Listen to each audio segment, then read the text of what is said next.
Hello friends, this is Jyoti and welcome back to AD Sankalp. आज हम इस सेशन में यूपी पीसीएस 2023 टेस्ट सीरीज संख्या 6 पर डिस्कस करेंगे। फर्स्ट क्वेश्चन है आपके सामने, किन श्रेणियों के बीच सिंधु नदी की घाटी विस्तृत है, यानी कि सिंधु नदी घाटी का जो फैलाव है किन पर्वत श्रेणियों के बीच में है। तो प्रमुख रूप से जो श्रेणियाँ इसमें दी गई हैं वह है काराकोरम, जास्कर, लद्दाख, धौलाधर। तो पहले देख लेते हैं पर्वत श्रेणियाँ हैं कहाँ पर, कौन कौन सी। तो भारत के अंतर्गत सबसे उत्तर में काराकोरम श्रेणी हो जाएगी, फिर यहाँ पर लद्दाख श्रेणी और ये जास्कर श्रेणी, यहाँ पर धौलाधर श्रेणी। ये हमारे पास 4 श्रेणियाँ हो जाएंगी। और सिंधु नदी घाटी पूछा गया है, तो सिंधु नदी घाटी जो है ये यहाँ से होते हुए जाती है। आप लोगों ने हो सकता है मैप में देखा हो, तो यहाँ से, तो इसके संदर्भ में अगर देखा जाए काराकोरम श्रेणी ऑप्शन में जो दिया गया था, तो ये तो बहुत दूर हो जाएगा और ट्रांस हिमालय के अंतर्गत है, तो ये दूर हो जाएगा। और दूसरा है धौलाधर, तो ये ग्रेट हिमालय के दक्षिण में है, तो ये तो हो ही नहीं सकता है, इम्पॉसिबल। तो बचता क्या है, लद्दाख और जास्कर श्रेणी। तो ऑप्शन में भी यही दिए हुए थे 2, तो आंसर भी यही हो जाएगा। देख लेते हैं आंसर कैसा दिया है। बी ऑप्शन, जास्कर और लद्दाख, तो ये हो जाएगा आंसर। और इन पर्वत श्रेणी के बारे में और भी सारे जो फैक्ट्स हैं देख लेते हैं। तो काराकोरम श्रेणी जो है ये भारत में सबसे उत्तर में है, और काराकोरम श्रेणी के अंतर्गत काराकोरम दर्रा पड़ता है। काराकोरम दर्रा से ही जो कारगिल है, जहाँ पर सन 1999 ईस्वी में कारगिल युद्ध हुआ था भारत और पाकिस्तान के बीच में, तो कारगिल मध्य एशिया से जुड़ता है इसी काराकोरम दर्रा के अंतर्गत, काराकोरम दर्रा। और इसी काराकोरम श्रेणी में ही विश्व की दूसरी सबसे ऊंची चोटी पाई जाती है, जिसे केटू या फिर गॉर्डियन ऑस्टिन कहते हैं। और इसके अतिरिक्त काराकोरम श्रेणी के अंतर्गत विश्व की सबसे ऊंची और विस्तृत ग्लेशियर पाए जाते हैं। अगर पूछा जाए कि विश्व का सबसे बड़ा ग्लेशियर कौन सा है, तो फिर सियाचिन ग्लेशियर।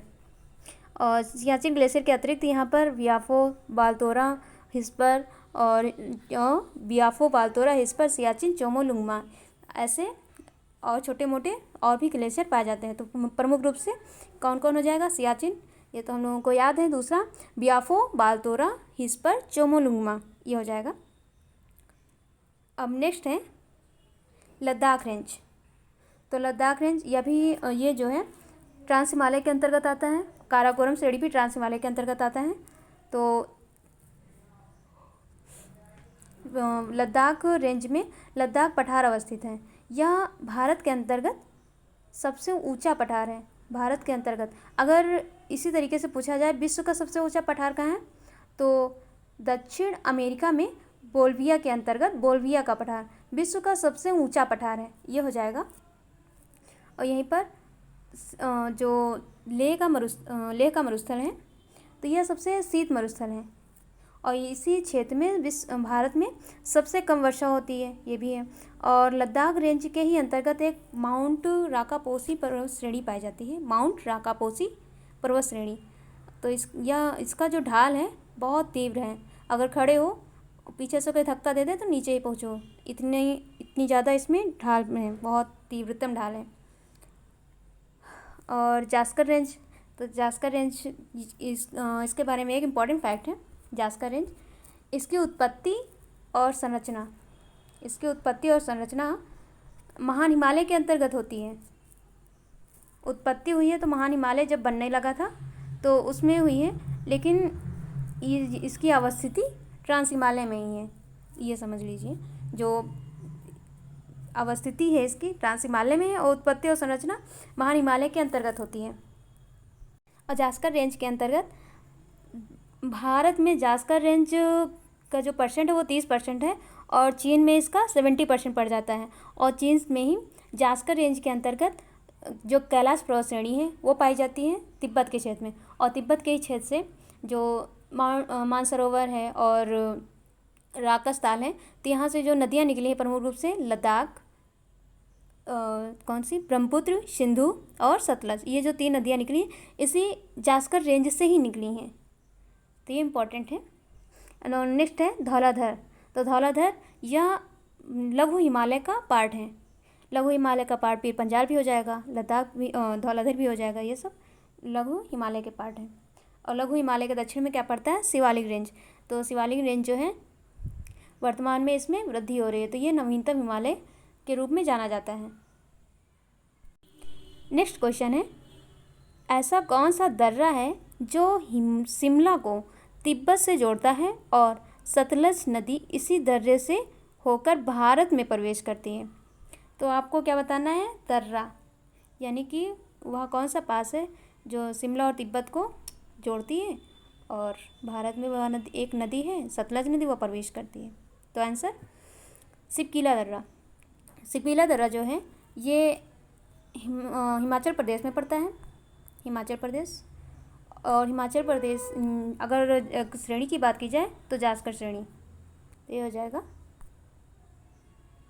ये रहे दर्रा प्रमुख रूप से। तो जम्मू कश्मीर के अंतर्गत अगर लद्दाख में पूछा जाए तो काराकोरम दर्रा, और जम्मू कश्मीर में हो जाएगा बुर्जिल, पीर पंजाल, जोजिला और बनिहाल दर्रा, ये हो जाएगा।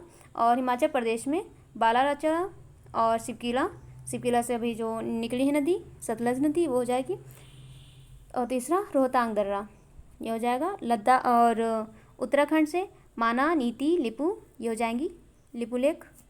और ऐसे सिक्किम से नाथुला, तो नाथुला के द्वारा हम तिब्बत के लहासा से जुड़ते हैं, और चैलेपला, और यहीं पर सिक्किम में चुम्बी घाटी है। और अरुणाचल प्रदेश में बोमडीला, यांगयाप और दिफू, ये दर्रा हैं, टोटल 3 दर्रा यहाँ से। और मणिपुर में पड़ जाएगा तुजू दर्रा। ऐसे ही महाराष्ट्र में 2 दर्रा हैं, थालघाट और भोरघाट। और यहाँ पर केरल में पालघाट, सेनकोट्टा। तो जो पालघाट दर्रा है, यह जो पश्चिमी घाट है उसको तमिलनाडु से, पश्चिमी घाट ये इधर का जो क्षेत्र पड़ता है ये पश्चिमी घाट पड़ता है, तो इसे तमिलनाडु से जोड़ता है पालघाट दर्रा। ये महान हिमालय के अंतर्गत कुछ दर्रा हैं, महान हिमालय के अंतर्गत। तो बुर्जिल दर्रा, ये जास्कर पहाड़ी में ही पड़ेगा, जास्कर पहाड़ी के अंतर्गत। तो बुर्जिल दर्रा, फिर जोजिला दर्रा और चांगला, लनकला, चारडिंगला, खुजारेब, ये सब जम्मू कश्मीर के अंतर्गत पड़ जाएंगी। और सिपकीला कहाँ से पड़ेगा? हिमाचल प्रदेश में। यहाँ से सतलज नदी निकलती है और शिमला और तिब्बत दोनों आपस में जुड़ती हैं। ये क्वेश्चन का ही पार्ट है। नेक्स्ट उत्तराखंड के अंतर्गत थांगला पड़ेगा, मानाला पड़ेगा, ये कुमाऊं पहाड़ी में आता है मानाला। और यहाँ पर नीतिला पड़ेगी और लिपू लेक, तो भारत और नेपाल के बीच, नेपाल को जोड़ता है लिपू लेक। नेक्स्ट है सिक्किम से नाथुला और जेलेपला जुड़ता है। तो नाथुला लहासा और सिक्किम को आपस में जोड़ता है। लहासा तिब्बत की राजधानी है और जेलेपला जो है ये भूटान की राजधानी थिम्पू, इससे जोड़ता है सिक्किम को। और बोमडीला अरुणाचल प्रदेश में पड़ता है। तो इम्पॉर्टेंट है कुछ। और ये महान हिमालय के अंतर्गत आती हैं। हिमालय की कितनी श्रेणियाँ हैं? टोटल 4 श्रेणियाँ, ट्रांस हिमालय, महान हिमालय, लघु हिमालय और शिवालिक हिमालय। तो ये जो दर्रे पर हैं ये सब महान हिमालय के अंतर्गत हैं। महान हिमालय के ही अंतर्गत विश्व की सबसे ऊंची चोटी माउंट एवरेस्ट वो भी पड़ती है, जो कि नेपाल में है। नेक्स्ट क्वेश्चन है, गर्मियों में सफ़ेद कपड़ा पहनना ज़्यादा आरामदेह है क्योंकि? तो आंसर हो जाएगा फर्स्ट ऑप्शन, ये अपने ऊपर पड़ने वाली सारी ऊष्मा को परावर्तित कर देती हैं। तो गर्मियों में जब सफ़ेद कपड़े पर सनलाइट पड़ती है तो उसे पूरी तरीके से रिफ्लेक्ट कर देती हैं, जिसकी वजह से हमें सफ़ेद कपड़े आरामदेह प्रदान रिलैक्स फील कराते हैं। नेक्स्ट क्वेश्चन है, रेफ्रिजरेटर में खाद्य पदार्थ ताज़ा रखने हैं तो सुरक्षित तापमान क्या है? तो रेफ्रिजरेटर के लिए निश्चित टेम्परेचर क्या है जिससे उसमें खाद्य वस्तुएं ताज़ी बनी रहें? Answer 4 degree centigrade, 4 degree centigrade. और इसके अतिरिक्त रेफ्रिजरेटर में फ्रेयन गैस भी पाई जाती है, फ्रेयन गैस जिसे CFC भी बोलते हैं, क्लोरोफ्लोरोकार्बन। नेक्स्ट क्वेश्चन है, मगध के किस प्रारंभिक शासक के समय में राज्यारोहण के लिए अपने पिता की हत्या की एवं स्वयं इसी कारणवश अपने पुत्र द्वारा मारा गया? तो आंसर अजातशत्रु। तो इसका एक्सप्लेनेशन है, जो ये अजातशत्रु थे ये हर्यक वंश से संबंधित है। हर्यक वंश के संस्थापक बिंबिसार थे। बिंबिसार को मारने वाले अजातशत्रु थे। और अजातशत्रु को मारने वाले उदयन थे। तो इसी चीज़ को बताया गया है कि इन्होंने अपने पिता को मारा यानी बिम्बिसार को, और इनके पुत्र उदयन ने अजातशत्रु को मार दिया। तो ये रहा इसका रीजन। नेक्स्ट क्वेश्चन है, अकबरनामा किसने लिखा है?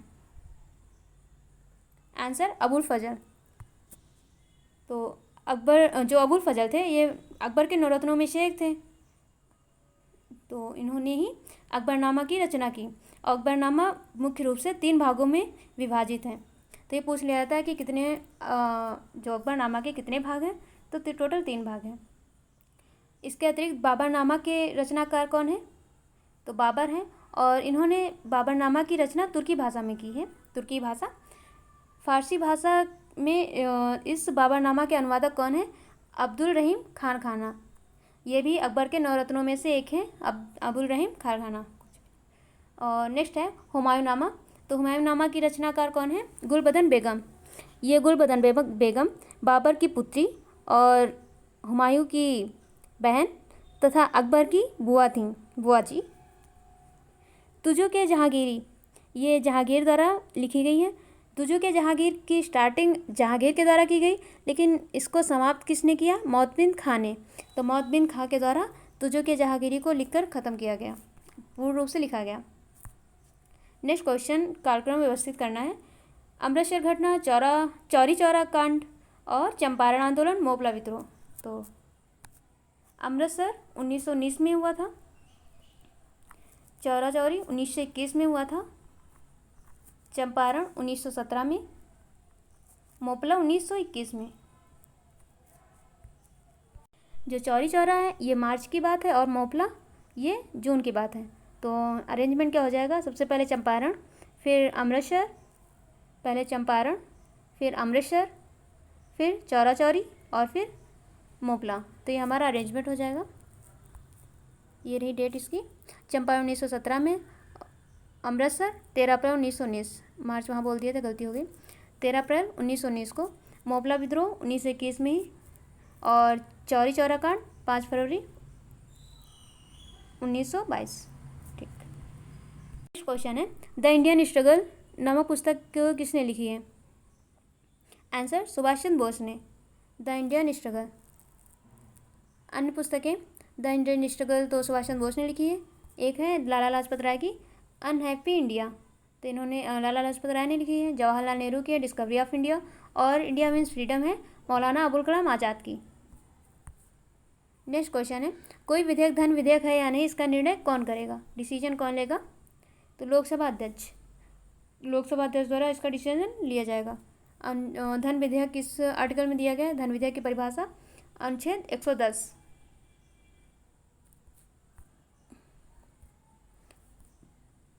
नेक्स्ट क्वेश्चन है, भारतीय संविधान अर्धसंघात्मक है। भारतीय संविधान अर्धसंघात्मक है, और कारण इसका, भारतीय संविधान ना तो संघात्मक और ना ही एकात्मक। आपको इसमें कोड देना है, कौन सा ऑप्शन सही है? तो ये ऑप्शन, भारतीय संविधान अर्धसंघात्मक है, यानी कि यह ना तो पूर्ण रूप से संघात्मक और ना ही एकात्मक। तो यह क्या हो जाएगा? अर्धसंघात्मक। सही है दोनों। अगर संघात्मक शासन प्रणाली की बात की जाए तो इसके अंतर्गत मान लीजिए कोई देश है, छोटे छोटे वहाँ पर राज्य हों, छोटे छोटे राज्य, ये हो जाएंगे छोटे छोटे राज्य। तो इसमें क्या होता है संघात्मक में कि छोटे छोटे जो राज्य हैं ये एक संघ बनाते हैं आपस में मिलकर के संघ, और कुछ शक्तियाँ इस संघ को दे देते हैं और कुछ थोड़ी बहुत शक्तियाँ अपने पास रखते हैं। ऐसे सभी राज्य करते हैं। तो इस व्यवस्था को संघात्मक शासन व्यवस्था कहा गया है। यानी कि राज्य में जो शासन व्यवस्था चलेगी उसमें कुछ शक्तियाँ राज्यों की होगी, और जो पूर्ण रूप से देश के लिए जो शासन व्यवस्था चलेगी वहाँ पर केंद्र का अधिकार होगा। तो ये केंद्र राज्य संबंध पर आधारित है। तो अगर इसकी विशेषताएं पूछ ली जाएँ क्या है, तो या अगर ऐसी व्यवस्था है कि राज्यों के पास भी कुछ शक्तियाँ हैं, केंद्र के पास भी कुछ शक्तियाँ हैं, तो इसके लिए हमारे पास कुछ लिखित प्रूफ तो होना चाहिए ना कि ये तुम्हारी शक्ति है, ये हमारी शक्ति है। तो इसके लिए क्या किया गया? लिखित संविधान की अनिवार्यता कर दी गई इस प्रणाली के अंतर्गत। दूसरा, शक्तियों का विभाजन कर दिया गया। केंद्र सूची, राज्य सूची, समवर्ती सूची। तो ये जैसे भारत में है 7वीं अनुसूची के अंतर्गत केंद्र, राज्य और समवर्ती सूची, तो ये चीज़ हो गई। तीसरा, संविधान की सर्वोच्चता। अब अगर जहाँ पर ना तो केंद्र सर्वोच्च है ना ही राज्य सर्वोच्च है, तो वहाँ पर कोई तीसरी पार्टी होगी जो सर्वोच्च होगी, तो वो कौन है? संविधान। और यहाँ पर संविधान की सर्वोच्चता हो जाएगी। नेक्स्ट है स्वतंत्र न्यायपालिका। तो अगर केंद्र और राज्य में कुछ झगड़ा हो जाता है, कोई विवाद हो जाता है, तो उस विवाद को कौन सुलटाएगा? एक न्यायपालिका, तो वो होनी चाहिए स्वतंत्र। और नेक्स्ट है दोहरी नागरिकता। केंद्र की अपनी नागरिकता होगी और राज्य की अपनी, जैसे कि अमेरिका में। भारत में तो ऐसा खैर नहीं है, एकल नागरिकता ही है। तो अगर देखा जाए संघात्मक शासन प्रणाली कहाँ कहाँ पर सुचारू रूप से चल रही है, तो अमेरिका में, कनाडा में, और भारत में, ऑस्ट्रेलिया में, स्विट्जरलैंड में। तो भारत में जो संघात्मक शासन व्यवस्था लिया गया है, ये इस कनाडा से लिया गया है। नेक्स्ट, एकात्मक शासन व्यवस्था। तो एकात्मक शासन व्यवस्था में भी जान लेते हैं कि मान लीजिए कोई देश है और ये सेंटर, ये केंद्र है और ये छोटे छोटे राज्य हैं। तो राज्यों के द्वारा पूर्ण रूप से अपनी सारी की सारी शक्तियाँ, जितनी भी शक्तियाँ हैं राज्यों की, ये सारी शक्तियाँ केंद्र को दे दी जाएँ। तो क्या हो जाएगा कि केंद्र जो है बहुत शक्तिशाली हो जाएगा, यानी कि एक ही तरफ से शासन चलाया जा रहा है। तो इसकी विशेषताएं क्या हैं कि शक्तियों का विभाजन नहीं है, यानी कि जब राज्यों द्वारा एक ही केंद्र में ही सारी शक्तियाँ दे दी गई हैं, तो शक्तियों का विभाजन कहाँ हुआ? पूर्ण रूप से इन्होंने दे दी। अब राज्य से कोई मतलब नहीं है, तो यहाँ पर शक्तियों का क्या हो गया? केंद्रीकरण, एक ही जगह में सारी शक्तियाँ समा गई। नेक्स्ट है प्रशासनिक दिशा निर्देश। जब यहाँ पर प्रशासन किया जाएगा राज्यों में, तो यहाँ पर दिशा निर्देश जारी किए जाएंगे, प्रशासनिक दिशा निर्देश। और यहाँ पर अगर नागरिकता की बात की जाए तो इकहरी नागरिकता। अब यहाँ पर सेंट्रल का पूरा कंट्रोल है, तो नागरिकता भी जाहिर सी बात इकहरी होगी। और नेक्स्ट है राज्यों का संविधान अलग नहीं। अब एक ही संविधान होगा जो कि सेंट्रल निर्धारित करेगा, तो राज्यों का कोई अपना एक संविधान नहीं, क्योंकि उसके पास कोई शक्ति नहीं, तो कोई संविधान नहीं। और यहाँ पर आपातकालीन शक्तियाँ होंगी। जब किसी राज्य में कोई समस्या आ जाएगी, तो वहाँ पर आपातकालीन शक्तियाँ सेंट्रल के द्वारा लगाई जाएंगी, तो ये हो जाएगा। नेक्स्ट, अगर देखा जाए कि विश्व में कहाँ कहाँ पर एकात्मक शासन व्यवस्था है, तो ब्रिटेन में है, चीन में है, बांग्लादेश में है, जापान में है, फ्रांस में है, यहाँ पर है। भारत के संदर्भ में भारत को जैसे अर्ध संघात्मक बोला गया है कि यहाँ पर ना तो एक पूर्ण रूप से संघात्मक शासन व्यवस्था है, ना ही पूर्ण रूप से एकात्मक शासन व्यवस्था है। तो भारत के संदर्भ में एकात्मक शासन व्यवस्था के क्या क्या पैटर्न है देख लेते हैं। तो अगर किसी राज्य का गठन करना होता है, या राज्य के नाम में परिवर्तन करना है, क्षेत्र में परिवर्तन करना है, तो ये सब कौन करता है? केंद्र के द्वारा। और एकात्मक शासन व्यवस्था में केंद्र में ही सारी की सारी शक्ति होती है, तो ये एकात्मक शासन व्यवस्था की एक विशेषता हो जाएगी भारत के संदर्भ में। दूसरा है राज्यों में, राज्यसभा में राज्यों का समान प्रतिनिधित्व। तो हमारे यहाँ से जैसे यूपी से 31 लोग जाते हैं राज्यसभा में, ऐसे ही पूर्वोत्तर से एक एक सदस्य आते हैं, तो इतना डिफरेंस क्यों? तो यही है असमान, मतलब यहाँ पर सेंट्रल का नेतृत्व, सेंट्रल का कंट्रोल है, सेंट्रल जो कहेगा वही काम किया जाएगा। ऐसे ही अखिल भारतीय सेवाएं कौन सृजित करता है? केंद्र। ज़रूरत राज्यों को है राज्य की शासन व्यवस्था प्रशासनिक व्यवस्था देखने के लिए, लेकिन अखिल भारतीय सेवाएं सृजित कौन कर रहा है? केंद्र के द्वारा किया जा रहा है। ऐसे ही अवशिष्ट शक्तियाँ, तो अवशिष्ट शक्तियाँ किसके पास है? केंद्र के पास, यानी कि संसद के पास। ऐसे ही राष्ट्रपति पर महाभियोग में राज्यों की कोई भूमिका नहीं होती है। जब राष्ट्रपति का निर्वाचन होता है, तो उसमें राज्यों की भूमिका होती है विधानसभा के रूप में। इसमें विधान परिषद का कोई रोल नहीं होता है, तो विधानसभा के रूप में राज्य अपना रोल अदा करती हैं जब चुनाव होता है। लेकिन जब वही महाभियोग की बात की जाती है, तो राज्यों की कोई भूमिका नहीं होती है। तो ये भी एक एकात्मक शासन व्यवस्था की ही बात है। तो फ्रेंड्स, ये रही आज की टेस्ट सीरीज। वीडियो पसंद आए तो वीडियो को लाइक करें, शेयर करें, सब्सक्राइब करें। मिलते हैं नेक्स्ट वीडियो में, तब तक के लिए जय हिंद।